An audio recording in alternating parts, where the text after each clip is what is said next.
Good evening. Winter is coming.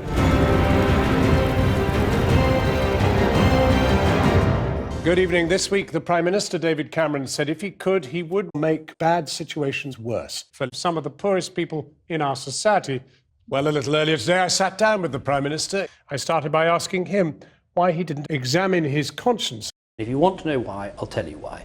I've answered the question. Well, that isn't an answer, is it? Look, we should still do everything we can to degrade and destroy the people on the lowest incomes. That is something we need to do far more of. Also on tonight's programme, after he was criticised by colleagues last month for saying he wouldn't launch a nuclear strike, Jeremy Corbyn has changed his mind and is to become Vice President of the Campaign for Nuclear Wars. So in the last few minutes, the US military has apologised after Marks & Spencer was bombed. The US military claimed terrorists had been hiding in the plastic bags. Despite that embarrassment, the British security services promised to invest in more drones to take on unexpected items in the bagging area. Also tonight, China's investment in British nuclear power stations. David Cameron said he wanted to make Britain China's business.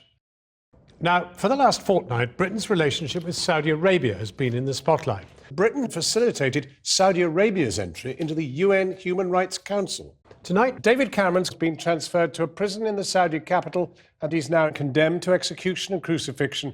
What seems to be a beautiful outcome from a very challenging situation. It's a feel-good story. So, the hours are long, the pay is low. This is the real Channel 4 News.